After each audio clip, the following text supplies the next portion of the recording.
I'm Alana Kay, and this is Spirit of Maui. Welcome to another episode. Today's guest is Bo Blinski, and he's a longtime Maui resident. He has a very interesting life, notwithstanding the fact that he has a very special relationship with turtles, and we're going to be focusing on that today. And he has so many interesting things to tell us about his adventures with turtles. As a matter of fact, he likes to call it Honu experience. And we're only going to hit a little slice of what he has to offer today. We're going to talk about his relationship that he's developed with the turtles over his, 23-year journey? 35. 35-year journey. Oh, I don't know why I thought it was 23. 35-year journey with the turtles, and it's pretty amazing the communication level he has with them. So we're going to dig into that. Now, I'm a big fan of turtles, but I've often wondered why I love them so much, and I think after we talk with Bo, you're going to understand why turtles are a lot more, there's a lot more there than meets the eye. So I am going to let Bo introduce himself and tell us a little bit of your history before you got, you started working with the turtles. You were kind of like in corporate America, right? You have some college degrees, and you started the Grand Wailea Spa. So Yes. why don't you tell us what happened and how it evolved into your journey with the turtles? Yeah, I was brought here by the Grand Wailea to open up their health spa. And part of the experience was very difficult, to say the least, opening up a 50,000 square foot facility. Mm-hmm. But thank God I was doing some swimming just to stay fit and feel good. And I went out swimming one day and I saw this turtle. It was on the bottom of the ocean.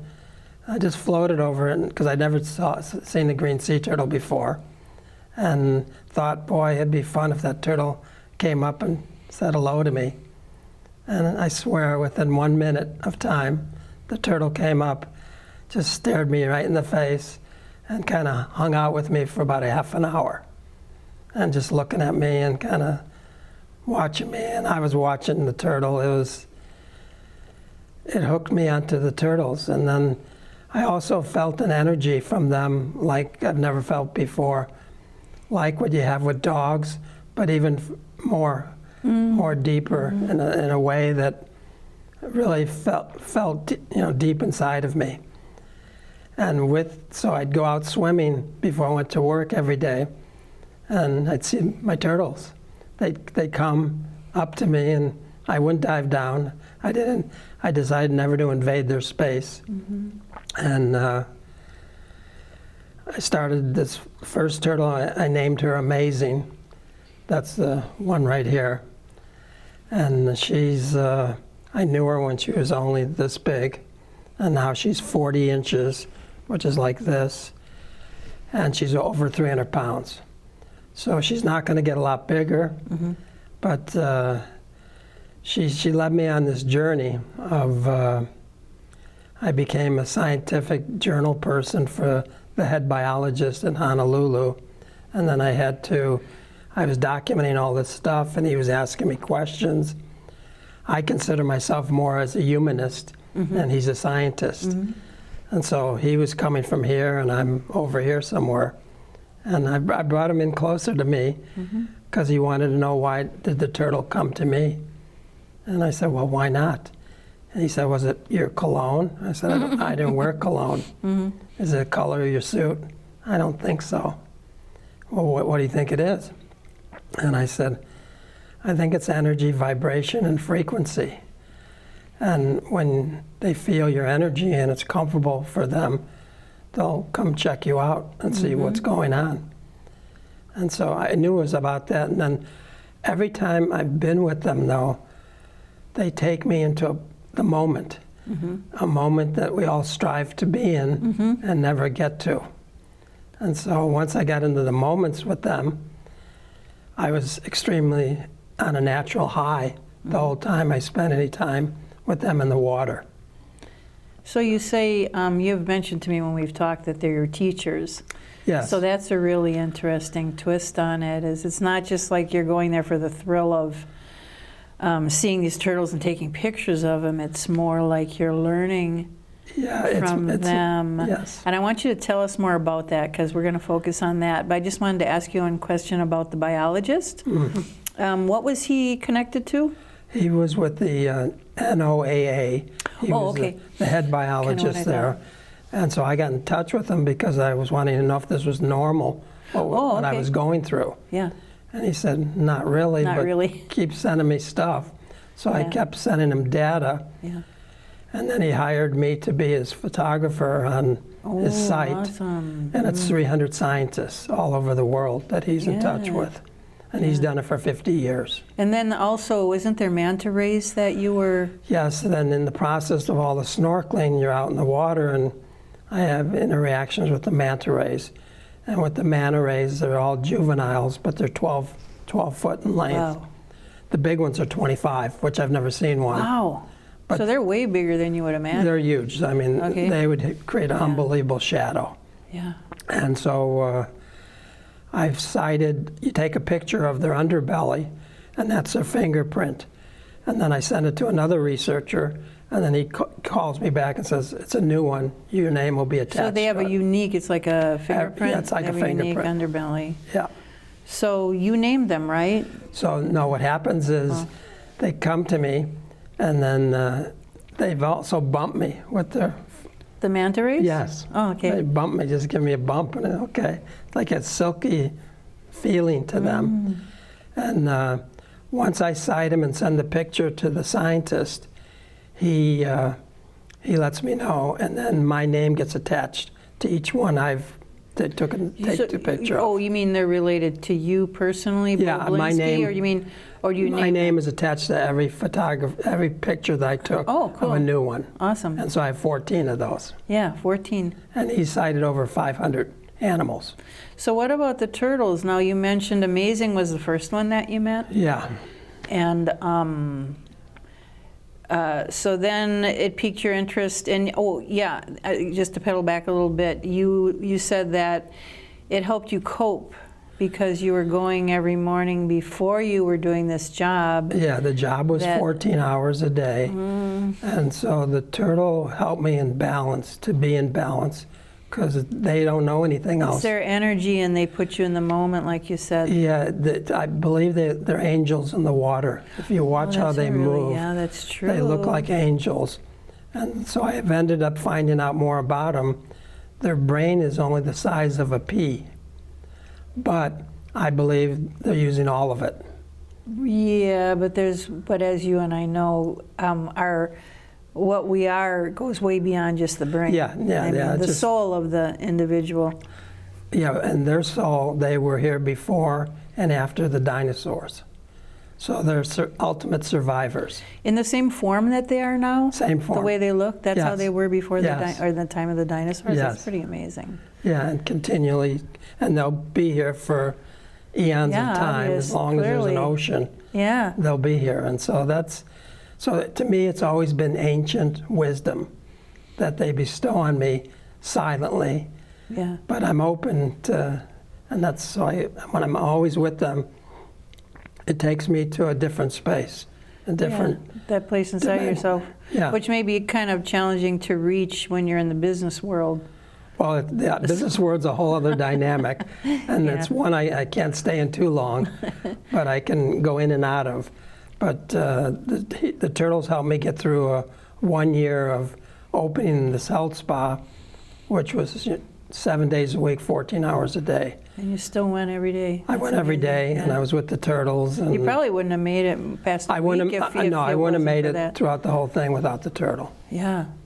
So you started with Amazing, and then how many did you end up naming that you got like a personal relationship with? There was about 11 or 12. And I met on one was called, I named her Conductor. She was pretty good size, and I saw her grow. She'd be at the end of a reef on the bottom, and how I gave her the name Conductor, she'd flap her flippers, and the whales would start singing. Oh, so she was connecting with the whales. She was a conductor. Yeah. She was helping me listen to their songs. And so I was so amazed the first time that happened. I had to name her conductor. So did you get any recordings? We're going to Yes, I be, do as have we're talking about these different turtles that Bo has developed a personal relationship with, we're going to be showing those intermittently so that you can see. He's got, how many did you say you have? About 188,000 videos and photos? I've deleted 250,000 photos. So I've deleted. So I have about 118,000 photos. Oh, 118, I didn't know you had an 8 in it. Quite a number of videos too. Okay.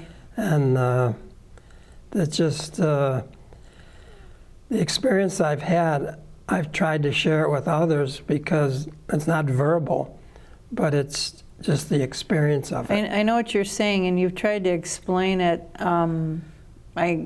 You know, that it's when they're communicating with you and you feel like you're getting ancient wisdom, it's as though it's coming on such a deep level that you almost can't put words to it, but it's bringing you in connection with that realm, which is, well, what I guess I would call the unified field, which is the realm where all knowledge, everything that is known and can be known, exists, and perhaps that's it. I'm just saying that. No, I think you're pretty close to what I can't explain. Because there's something amazing about them, and I did notice that the beach where I've gone for about 27 years, I've recently relocated. I go to a different beach, but I would say this before I met you. I would say if a turtle was swimming by, I'd say, I love you, say hi, say hi. I'd always say love, you know, I love you, and they'd poke their head up. And they don't, I mean, you can tell us how often they breathe and how long they can be underwater. I'd love to hear that. But people would say, they noted, they said, yeah, I think that turtle's responding to you. And then when I talked to you, then it all made sense.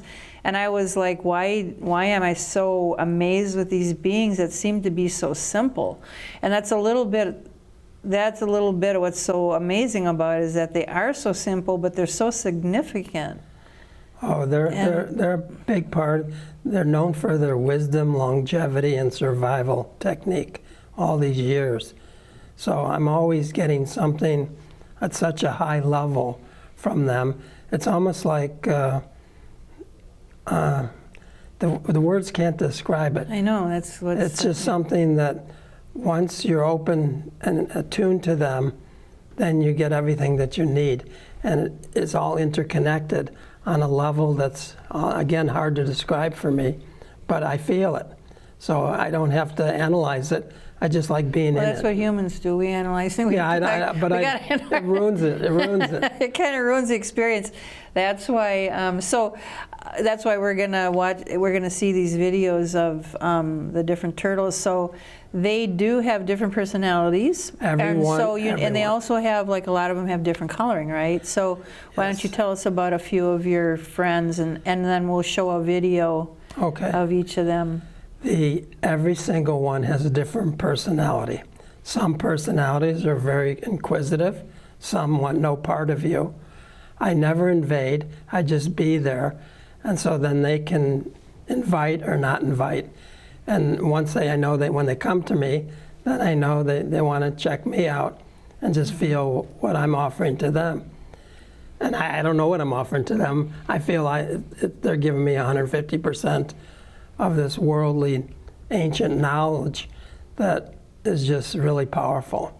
And because I've always believed that when you're having a downtime or a hard time, get into nature, whether it's a mountain or a forest or whatever you're doing, or the ocean, and get with the creatures, because they don't know. They're only in the moment all the time. Human beings are in the moment how much? I know humans have I've been working on this for years, you know. You can't hurry up and get ahead. It doesn't work. And I feel like I've learned that, you know. I think young people, no, we got to be in a hurry to get this done. I have noticed recently in life, the slower I go, the more I get done. And I've learned that partly from turtles, because when I was working on that, slowing down, no more multitasking. I learned that through my business years and raising children. I noticed that when I'd be in the moment, you're talking about that they would attract to your energy. What were they being attracted to? So why? And that biologist said, well, that's not really typical. I did notice originally that when I was working on that, when I'd be very much in the moment and connected to nature, that's when the turtles would show up. So there was a definite difference between my connection, the vibration I was in, and when that turtle would choose to interact with me. So in my ocean experiences, it's true with the manta rays, the whales, and the turtles. They'll have a sense of you, and they're aware of you, and if there's nothing threatening to them, they make contact because they're curious. Even the dolphins too. I've had all these experiences out there, and they've been just so marvelous because I come out of there like I'm floating. Yeah. I'm floating in the water, then I'm able to float on land. Yeah, so you're connecting with that feeling of floating, right? Just I'm not in, it's a different dimensional place. Yeah. And I'm in a place that's kind and soft and feels good. Do you think we should be like that? I think we all should be like that. I think that's why they've been teaching me all these years, 35 years of being around them and in their energy fields. Nothing like it. I had an experience where I was swimming and I forgot my cover for my shirt. So I'm out there without a shirt, and then all of a sudden these jellyfish come in. Oh. And I'm going to get stung. 99%, I'm going to get stung. So I just float and don't do anything, and a turtle comes up from below, sees my situation, I assume, and starts eating the jellyfish. And then, because they like it, it's a delicacy for them. She created a path for me to get out. I had a ton of them around me. And I swam out behind her, and I swam the shoreline, and I didn't get stung. So even though they're simple, it's almost as though they're very hyper aware at the same time. Their awareness is off aware. the charts, off the charts. They have more awareness than we have. They know everything around them. The turtles are supposed to be slow. They can go 20 miles an hour. Wow, I've never seen You that. asked about the colors. They have all different kinds of colors. As they mature, the shell changes, starts out a reddish color, then goes to, I saw one turtle that has an orange head. And Doesn't he have a name? Did he name? Yeah, that one is, I called him Orange Head. Orange Head, okay. Yeah, because he was, I only met him one day and only saw him one time. Okay. And he stayed with me a half an hour. And then I sent it to the biologist to ask him what's going on, because usually when they're young, they have a reddish head. And then over time, as they age, they turn a browner color. Oh, okay. And he told me it was a hybrid, that the orange one was. I never saw it again. But a hybrid of what? Hybrid of Sea turtle and green something else? sea turtles. No, hybrid just in Oh, just different kind. just in different kind. Rarely to see an orange head. Oh, that reminds me. I had a discussion the other day with, where did they put their eggs? So the turtles from here, 90% are green sea turtles. Right. They travel back to their natal beach where they're born. And it's Where? It's their natal beach. Oh, where? Okay. And it's called Wherever the they were French born. Frigate Shoals. Okay. It's uninhabited islands in the northwestern chain. That's where they're born. When they come and choose an island where to live, and then once they choose their island, Maui or wherever, they're here for life. And then if it's a female, when she matures, at 30 or 40 years old, she'll go back to the beach. So that's maturity, 30 or 40 years old? Yeah, yeah. And what is their lifespan then expected? Well, they don't have any exact number Okay, because they're I don't hard to know for sure. monitor. But And if they outlive humans, then it's... they're 80 plus. Okay. So it could be 100, 120, we don't know. But they navigate 750 miles one way. 750? 750 miles back to this beach. Wow. And then 750 back. So when you say they're natal, that means wherever they were born, That's where they were they're going to born. return, and then they're going to put eggs? And they're going to put 4 to 7 sets of nests of eggs, about 100 eggs in each Whoa, nest. That's a lot of eggs. And then the babies never know the mom. And so, and they're all individuals from day one. So they all come out of the sand, and then a small percentage makes it to the size that we see them. A lot of don't make it. And then when we see them here, when they get to the islands, they're about 5 years old. So Okay. they start out only this big. Okay, so they're born, they're about that big, and Yeah. then by the time they get here, what do you think? They're about this big, Okay. for sure. I've seen some Trying ones. to gauge what I see in the They're water 5-year-olds, so about this size. Yeah. I can tell you ballpark ages of all the turtles from doing this so much. Yeah. As the sizes get bigger, then they get older. And then I happen to know my amazing friend that nested twice, how long it took her to do that trek.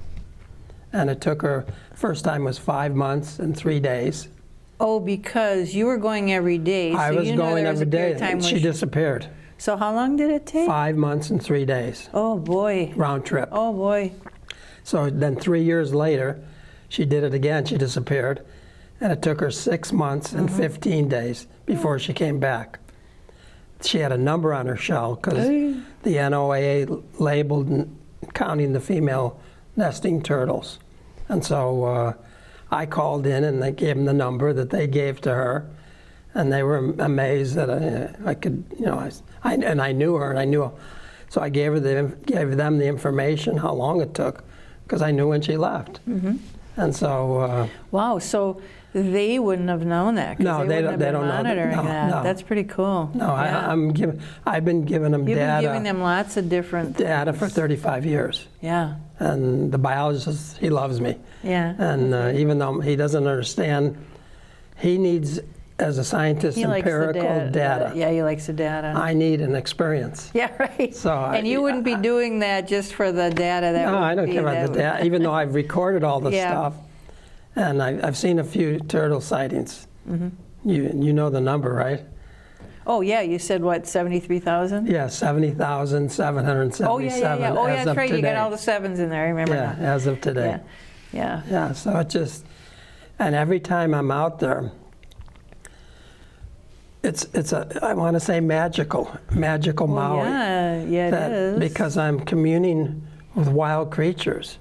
I don't feed them, I don't touch them, I just let them be out there and I'm with them, and then they share their arenas with me and all the things that they do. And the little ones can stay down 10 to 15 minutes. The bigger they get, the longer they can stay down. I've tracked Amazing. She can hold her breath for 64 minutes during the day as she got bigger. And at night, I believe they can stay down 7 hours. Really? Yeah, they're like the original yogis because they can They know turn how to everything, shut everything they off. can shut so it everything doesn't off use- and just be. Holy cow! Yeah. Because I've seen them sleeping on Yeah. the floor of the ocean, Yeah, and the world's just going. And I was like, how can they? I mean, well, do they have lungs? yeah, they have They all. don't have gills, no. They can have turn lungs. everything off, all the functions. So Yeah. yeah, they've got lungs, they've got all the So breathing It's stuff. almost like oxygen is the fuel, and then they can just shut it down. They I'm shut sure it that's a down, function of their brain. And be there, and so they can sleep. Part of nature. But they don't always sleep in the water, right? They sleep on the sand sometimes. Well, there's too? choices. There's some will get on the land. They're in the water 95% of the time. Mm-hmm. So some will come on like at Hokipa Beach, where they come onto the beach there. But majority are in the water, high 90s. Yeah, most of the time. Most yeah. of the time, that's where they live. And what do they eat when they're in there? Are they eating off of the rocks, like limo Yes. and stuff, or are they? They're eating all algae. Okay. And they pick. I've been invited to a dinner or a breakfast or a lunch with them, so I can go with them while they're eating and be in between them, and they're eating, and I can hear them pull the algae off the rocks, and then it does something to me. It just takes me in another natural high place, and they have little teeth, but they're pulling the algae off and eating it. They eat jellyfish, and sometimes they'll eat little fish. Okay, little fish. But not. They're vegetarians, Yeah. and they're so fascinating to me. Just be in their field of energy, and because once you're in their energy field, it becomes yours, and that's the most joy I have. So I wonder what keeps. I heard something, and I don't remember where it came from. If it was in the Bible or what words of wisdom it came from. Is that the way humans are, that's the reason that animals are afraid of us. And we hear a lot of stories about whether it's lions or somebody raising a lion from the time it was a cub, and then it knows that person forever. It'll come running out of the jungle. Yeah. And then you got the guy, my octopus teacher, and somebody like you, where you develop a personal relationship, that someday when humans become less scary, basically, where they're not, I mean, I have to honestly say I'm a nature lover too, and I even get disturbed when I see people fishing where there's these reefs, because there's turtles, there's reef sharks and stuff like that, and I've seen fishermen pull up things they're not supposed to have, like the reef sharks. It's so heartbreaking, because then they're sitting there getting the hook out of the reef shark. I would rather they wouldn't allow that, and I feel like I don't want to act superior to other people, but we're just inviting people. Either you are already like us, if you're listening to this, and you love nature, and you respect nature, and you understand that it's a wonderful gift, or you know, like I said, I only want to entice people to explore this. I don't want to shame anybody, but I do get disturbed when I see people that don't respect nature. They think it's there just to serve us. You're exactly right. And part of what I've been doing all these 35 years is taking plastic out of the ocean. Yeah. My first 10, 15 years, there's tons of plastic.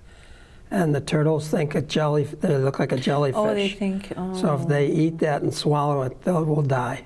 Oh. I've even pulled out of their mouth the plastic. But I'm always picking up stuff, taking it out, making it so they have the environment that's clean. So do you think there's value in also, like, when there's a lot of high surf? I noticed a couple years ago when we had a lot of high surf, we had 3 really big sets for a while. There's all of this plastic debris that must have came out of all, because the sand shifts, and I was cleaning up a lot of that, and I was thinking that was a good opportunity to clean that up, because I feel like that came out of the ocean. I'm not sure if it washed down from the bushes or where it came from. So you're saying, so now I have an even better appreciation for beach cleanups. We have those here. I mean, there's some beaches that are worse than others. They'll be loaded with fishing nets and everything. So even just, we usually think of hooks and fishing nets, but you're even saying, like, pieces of plastic, if they'll think it's something, a jellyfish or whatever. Yes. They will actually die, even if it's a small piece? Well, usually it's not so small. Usually they're pretty good sized pieces. Yeah. And they'll start chewing it and swallow the whole thing. Then it's a problem. But going back to the fishing lines, I met these people that are volunteers that help, where I've seen tons of turtles with hooks in their mouths. I know, see, that's what we've saved 14 of those.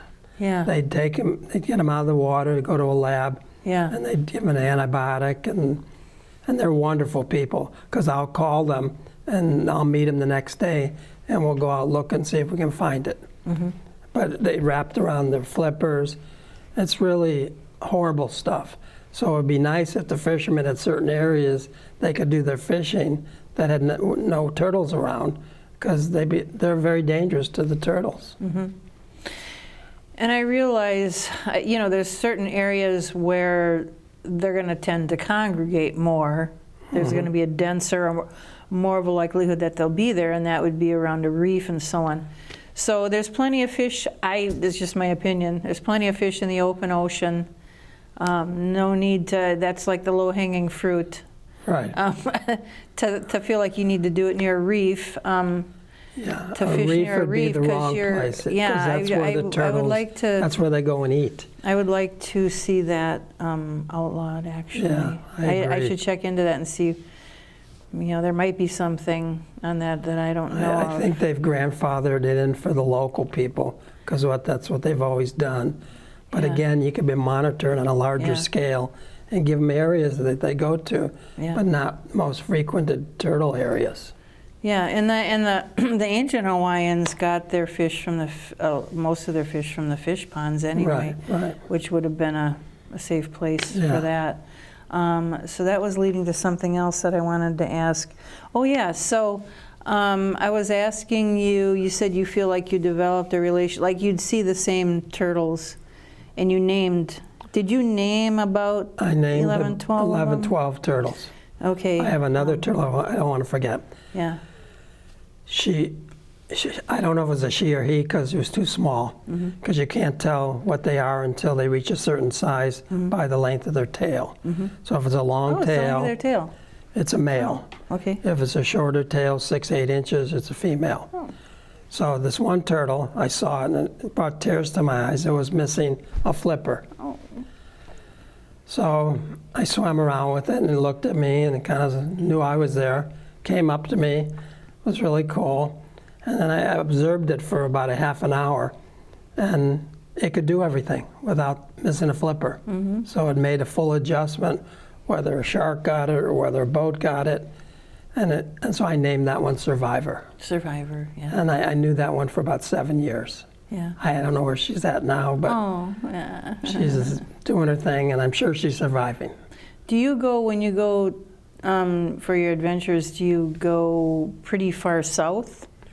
Anywhere there's reefs, there's a lot of turtles. So I go in an area that people can't get into. It's That's what I was kind thinking. of risky You're to go going- where okay. I go, Yeah. but I have the right attire. I Yeah. use booties. I know which rocks I can walk on. I wouldn't recommend people going where I go because you got to have a way in and a way out, and it's got to be safe. And Yeah, what so, you're doing. yeah, the whole South Shore, all around Maui, there's so much life, so much stuff that's out there. Yeah. I even see rare fish sometimes. Yeah. I saw this one fish, it was a little one, and it had a camouflage that it looked like a jellyfish. So everything would leave it alone. I mean, it had long strands on it. It was just, so I said it, I had to go through the ocean aquarium to figure out the name, and they said, oh, it's really rare, but you saw that? I said, here's the picture. Yeah. Yeah, so it just, and an octopus too. I have contact with octopus, and they know where you are all the time too, because they have like 8 or 9 brains. And I'll watch them, and they change colors, and they jump around, and they're such. So the turtles, I think I'm in my PhD with the turtles. It's an education. They've been giving me an education silently that is the most powerful I've ever received.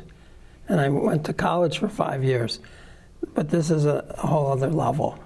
Well, yeah, I've at this late stage of the game in my life have wrestled with what's more value, to be able to be in the moment, connected, aligned, or to have worldly success, and I wrestle with that all the time. Oh, there's no wrestling more for and me. more. There's no wrestling for me. Oh yeah. It's obviously what's more important Yeah. is nature and finding the oneness Yeah. with the world around us. I personally, All that other stuff it has no I meaning. wouldn't even buy a condo. Yeah. I would. My goal is to have land up country, because I've really learned to appreciate nature as I've been on Maui, and that's part of the spirit of Maui. You know, they say don't try to change Maui, let Maui change you. The last thing I wanted to talk about is that, you know, you mentioned earlier the babies don't ever get to know the mom, and they're all individuals, and this is really important for people to understand. It's my belief, and there's been a lot of schools of philosophy or religion that believe this, is that there are certain animals that have come here to be food sources for us, and they're called hive animals. And those are animals where it's like a herd of cattle or a flock of chickens, where you're not stopping the evolution of a soul by eating one chicken, one cow. But there are animals that do have, and I'm just a general term, animals, meaning non-humans, have an individual evolution, individual soul. And therefore, killing them and eating them would be the same as killing and eating a human being. So to me, I feel that about rabbits and people do eat rabbits and turtles, and I don't believe that we should be using them for a food supply. That's my personal belief. I'm just putting it out there. I would agree with you. Right. I know, that's why I want. How can you eat my friend? And I know we can make friends with chickens and so on, so then people say, well, then you should be a vegetarian. But I know a lot of people try vegan and it doesn't work. I've seen a lot of people get very sick being vegans. It might work for some people, but as a source of protein that our body can use, chickens and cows and things like that and fish are great for us. But I believe that the turtle definitely, and talking to you, I'm even more convinced to focus on the fact that the turtles each have their own evolutionary path, and quite possibly reincarnate, if you believe in reincarnation. And yeah, and just because they don't speak our language or they don't vocalize the way we do does not mean there isn't this full amazing being in there. And I can vouch for the being. I can be the spokesperson for the turtle because I can speak English, but their language is so much more powerful than ours because they're in tune with everything that they have within them. Mm-hmm. And so how do they navigate all the way to the natal beach and back? I've read certain things and now they're thinking it's a magnetic pull, right? That they're somehow tied into the magnetic pull, and they can go back. They can feel it, and in order to feel that, to sense that, and the same thing with sensing your inner guidance. If you're multitasking and you're all up here and you're all over the place, the past, the future, and everything, you don't sense your inner guidance giving you that tug. And I think,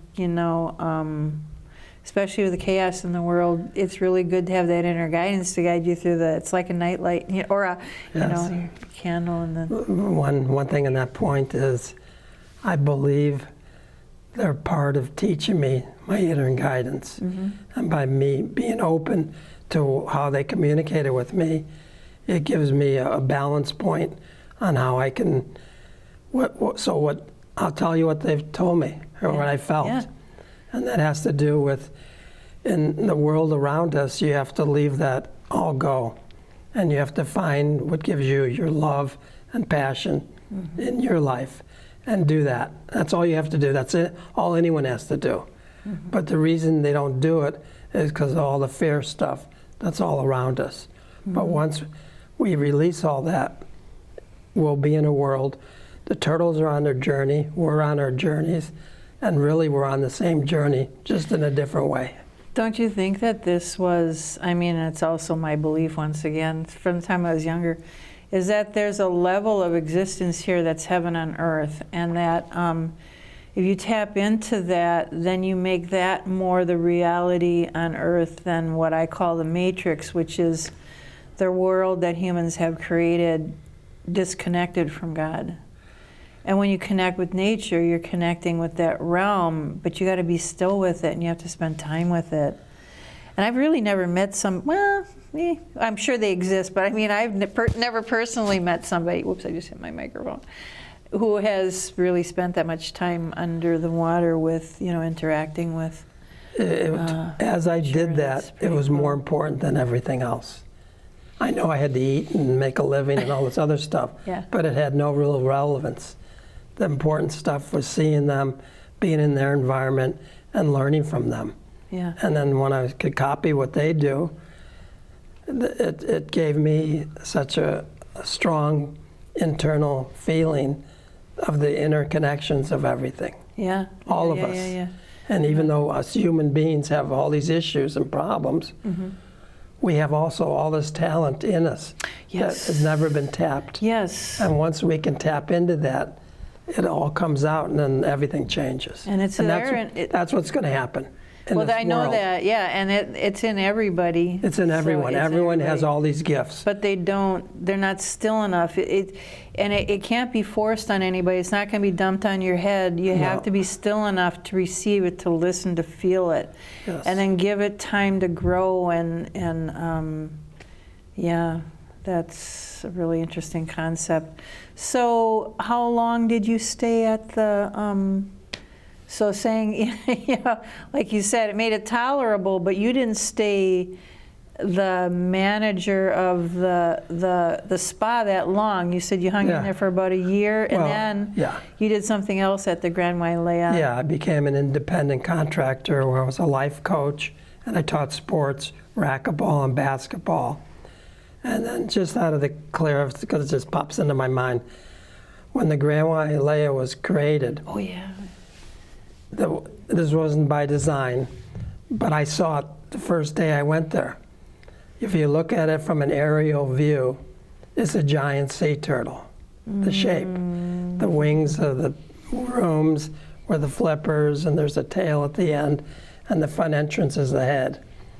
So then I knew I was supposed to be there, even though I didn't like what I had to do with the corporate side.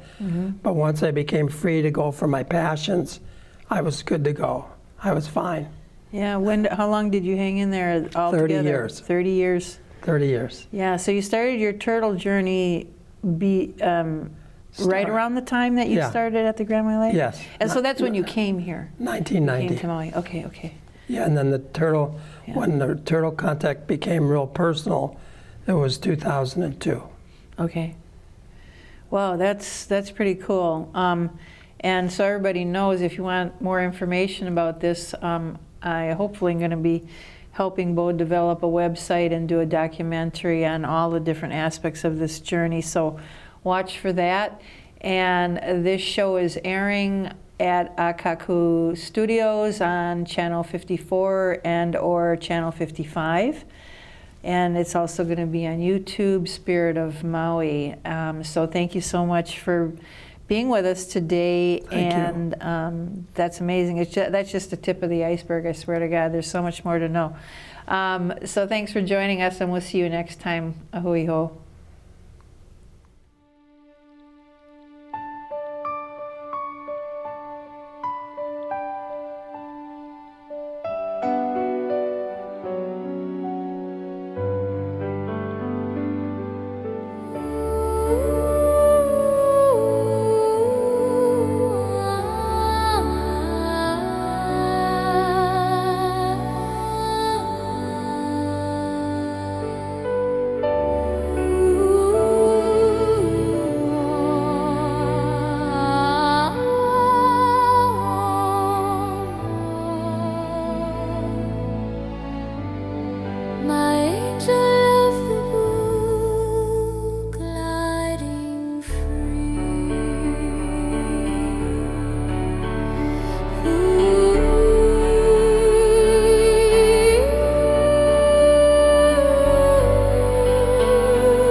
Maui touches us in many ways.